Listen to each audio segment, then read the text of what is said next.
سلام به همراهان همیشگی مووی تاک.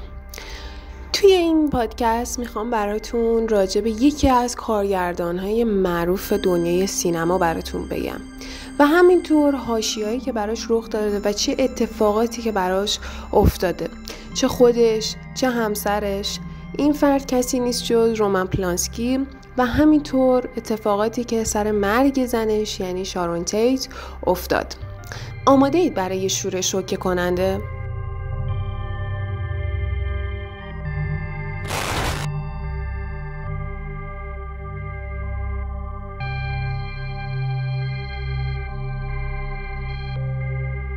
رومن پولانسکی سال 1969 تو لندن بوده. همسر شارون تیت که 26 سالش بوده و همش 8 ماه باردار بوده با 16 ضربه چاقو تو خونش تو لس آنجلس به قتل رسید.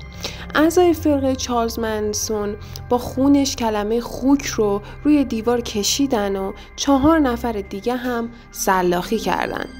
این فاجعه هالیوود رو لرزوند و شایعه‌های عجیب شیطان پرستی رو به فیلم روزماریز بیبی یا همون بچه روزماری، فیلم رومن پولانسکی گره زد.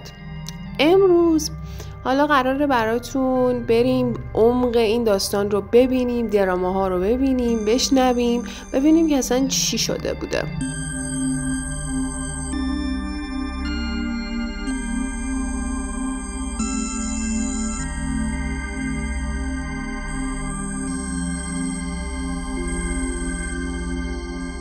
اگه بخوام بیشتر راجع به مرگ همسر رومن پولانسکی در واقع شارون تیت براتون بگم، خب خیلی واقعا موضوع شوکه کننده و عجیبی بود واقعا توی دنیای سینما و همینطور اون موقع که این اتفاق افتاد، یعنی واقعا همه ترسیده بودن. و این که خیلی جالبیش اینجا بود که خیلی ربط داشت به فیلمی که در واقع رومن پولانسکی ساخته بود در همون تایم به نام روزماریز بیبی، که توی این فیلم در واقع یه فرقه شیطان پرستی رو نشون میده. در داستان فیلم اینجوری جلو میره که یک زن و شوهری هستن که تازه زن باردار شده و میرن توی خونه جدید و کم کم یه خانواده در واقع پسره عجیب میشه و یک سری اتفاقات خیلی عجیب و غریب برای زنه میفته و هی فکر میکنن که مثلا زنه دیوونه است یا هر چیزی، اما خب هیچ کس حرفشو باور نمیکنه و همه میگن که این تاثیرات بارداریه. اما خب این خیلی کم و بیش تبدیل میشه به یه فیلم شیطان پرستی و ترسناک که یه چیز خوبی که در واقع این فیلم داشت این بود که چیزی از فیلم خیلی نشون نمیداد، یعنی مثل بقیه فیلم‌های ترسناک نبود که بخواد جن و پری نشون بده یا شیطان رو نشون بده، نه، صرفا حرفش بود، ترسش بود، مبهم بودنش بود که این فیلمو در واقع عالی کرد. در واقع به خاطر همین فیلم بود که گروه چارلز منسون در واقع میان توی خونه پولانسکی و زنش که باردار بوده با 16 تا ضربه چاقو میکشن و همینطور چند نفر دیگر رو هم سلاخی. و واقعا وقتی که واقعا شوکه کننده است وقتی که رومن پولانسکی از لندن برمیگرده و سر فیلم برداری بوده، داشته یه فیلمی رو کارگردانی میکرده، برمیگرده و داخل خونه با یه همچین صحنه‌ای مواجه میشه.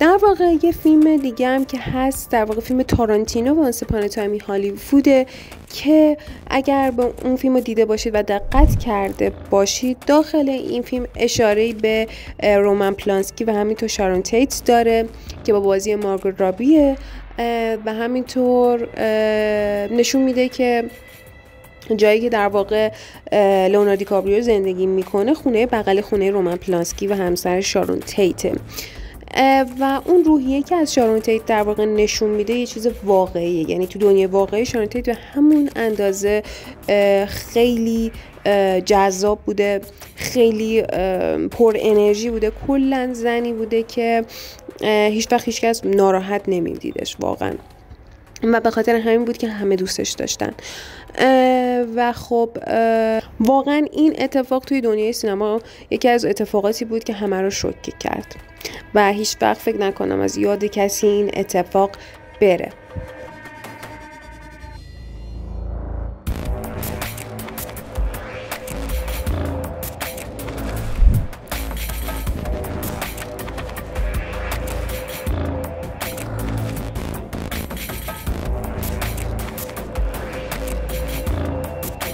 حالا اگه بخوایم راجع به شارون تیت یکم بگیم، در واقع شارون تیت خودش یه هنرپیشه آمریکایی بود. تو دهه 60 میلادی و قبل از اینکه وارد صنعت سینما بشه توی چند تا سریال تلویزیونی هم نقش ایفا کرده بود و همینطور به عنوان مدل در مجلات مد روی جلدها ظاهر میشد. در واقع پس از اینکه برای مهارتش در ایفای نقش‌های کمدی نقدهای خوبی دریافت کرد، به عنوان یکی از افراد جدید هالیوود در واقع معرفی شد و برای بازیش در فیلم دره عروسک‌ها که مال سال 67 بود نامزد دریافت جایزه گلدن گلوب شد.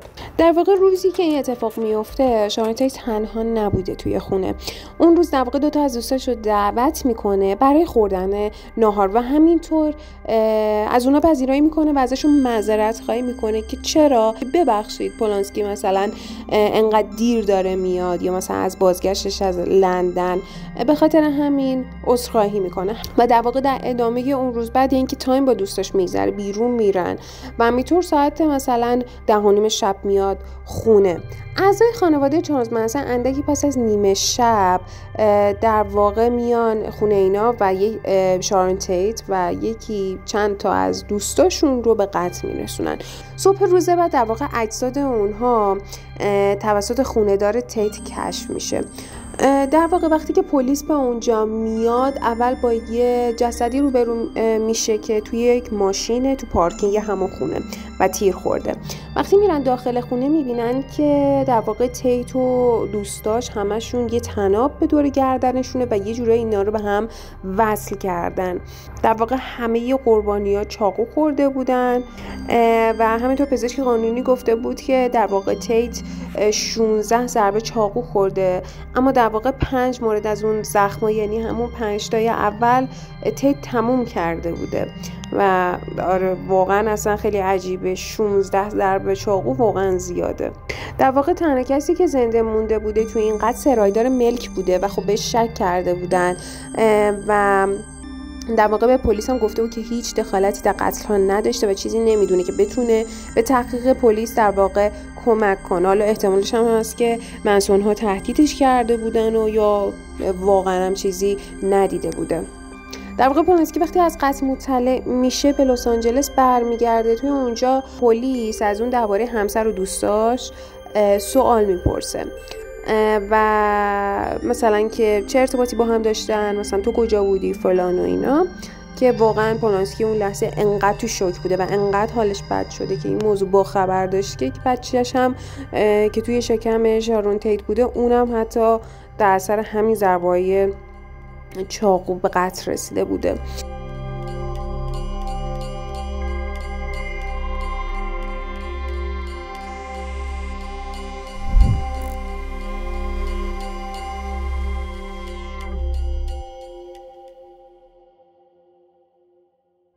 در واقع تیت در آرامستان صلیب مقدس توی کالور سیتی به همراه پسرش پال ریچارد پولانسکی به آغوش هم به خاک سپرده میشن. مراسم خاک سپاری بعدن همون روز برگزار شد، برنامه ریزی شد و یک مراسم خیلی باشکوهی داشتن.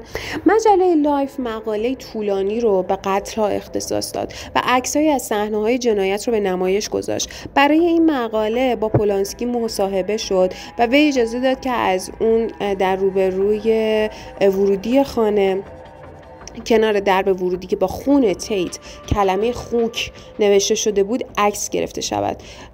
وی به دلیل این اقدامش بسیار مورد انتقاد قرار گرفت، اما خب استدلال کرد که میخواد بداند چه کسی مسئوله و مایل است خوانندگان مجله رو با امید اینکه کسی مدارکی ارائه بده شوکه کنه. کنجکاوی در مورد قربانیان منجر به اکران مجدد فیلم‌های تیت شد و به محبوبیت بیشتری نسبت به اکران اولیه خودش دست یافت. در واقع همون چیزی که هممون میگیم، یه سری آدم‌ها هستن که حتی حتی طرفو نمیشناسن، اما وقتی که میمیره تازه میدونن این بود و معروف میشه. و برخی روزنامه‌ها شروع به حدس و گمان درباره انگیزه‌های این قتل‌ها کردن. در واقع گفته میشه برخی از عکس‌های منتشر شده از تیت در یک آیین شیطانی گرفته شده بود، اما بعداً ثابت شد که اونا عکس‌های تولیدی از فیلم چشم شیطان در واقع بوده. دوستان تیت علیه نمایش برخی از عناصر رسانه‌ای از تیت صحبت کردند. میا فارو گفتش که اون شیرین ترین و خالص ترین انسانی بود که من تاکنون شناخته بودم، در حالی که یکی دیگه از دوستاش پتی دوک اگه اشتباه نکنم از او به عنوان انسانی لطیف و ملایم یاد کرد. پولانسکی در یک کنفرانس خبری از جمع روزنامه نگاران خشمگین شد و از آنها پرسید آیا شما هرگز نوشتید که اون چقدر انسان خوبی بوده؟ پولانسکی اظهار داشت که به دوستان و آشنایان خودش شک کرده بود و به نظر من که پیش میاد تو به هر کسی ممکنه تو زندگی شک کنی، بعدی همچین اتفاق خیلی عجیبی. و همینطور روزنامه‌ها ادعا کردن که بسیاری از ستارگان هالیوود در حال خارج شدن از شهر هستند، در حالی که دیگران سیستم‌های امنیتی در خانه‌های خود نصب کردن. این باعث شوکه شدن و ترس در وجود همه اون آدمایی میشه که اونجا زندگی میکردن در واقع.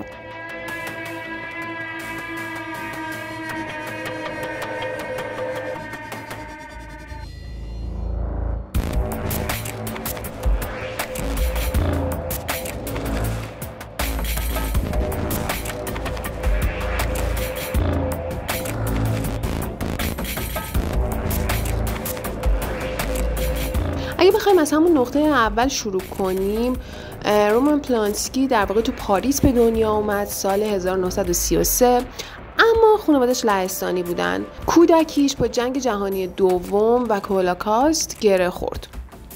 مادرش تو آشویتز کشته شد و پولانسکی کوچولو تنها زنده موند. این تجربیات تاریک بعداً توی فیلم‌هایی مثل پیانیست دیده شد. بعد از جنگ به مدرسه فیلم ملوتس رفت و با چاقو در آب که 1962 نامزد اسکار شد، درهای هالیوود رو باز کرد.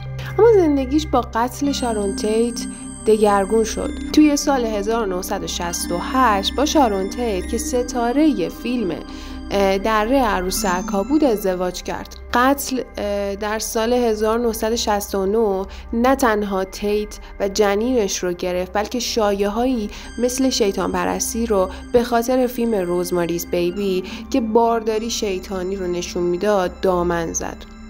پولانسکی حتی دوستانش مثل جک نیکلسون رو مشکوک دونست و حتی تحقیقات خصوصی انجام داد.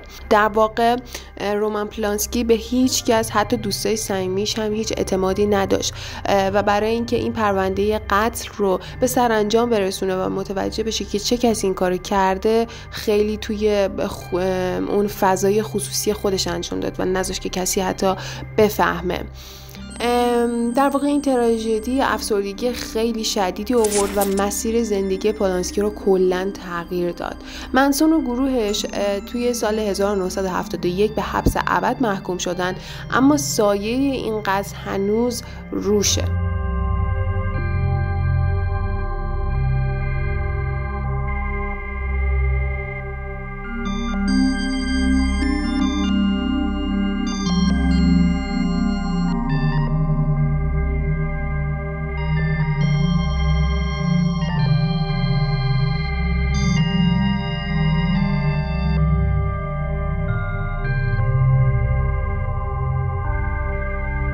حاشیه‌ها با قتل تموم نشد. توی سال 1977 در واقع پولانسکی به تجاوز به سامانتا گیمر 13 ساله متهم شد. اونم کجا؟ توی خونه جک نیکلسون. اعتراف به رابطه غیرقانونی کرد، اما قبل از حکم نهایی در سال 1978 از آمریکا فرار کرد و به فرانسه پناه برد. در واقع سامانتا گیمر توی سال 2013 اونو بخشید، اما خب یک سری افراد دیگه هم بودن، از جمله شارلوت لوئیس که فکر کنم سال 1983 بود که همچنان این اتهامات رومان پولانسکی رو تعقیب میکرد. این جنجال ها باعث شد جوایزی مثل اسکار پیانیست رو از راه دور بگیره. سوئیس در واقع در سال 2009 دستگیرش کرد اما آزاد شد. این دراماها بحث اخلاقی رو داغ کرده. آیا هنرمند رو از آثارش جدا کنیم؟ در واقع جنبش میتو میگه که نه، اما طرفدارا میگن فیلمهاش بی‌نظیرن. زندگیش با امانوئل ساینر و 2 فرزند هنوز پر از دادگاه‌های ناموفق استرداده.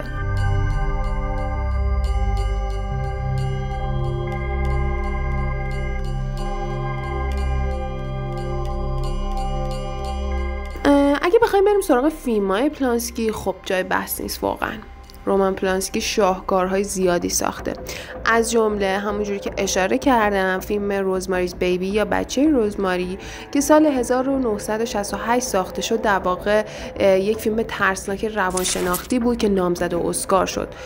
چاینا تاون که در واقع در سال 1974 ساخته شد 11 تا نامزدی اسکار برد و همینطور فیلم پیانیست 2002 درباره هولوکاست اسکار بهترین کارگردانی رو گرفت، هرچند حضوری هم خب نبود و از راه دور این جایزه رو دریافت کرد و همینطور فیلم های دیگه.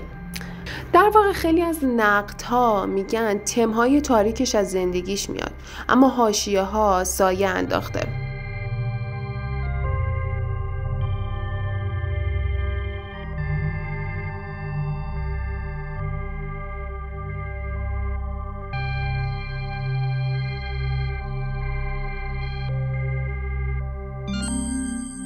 خب مرسی که تا اینجا همراه من بودید. امیدوارم این پادکست رو دوست داشته باشید.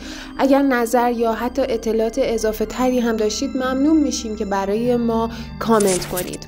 تا پادکست های بعدی بدرود. مراقب خودتون باشید.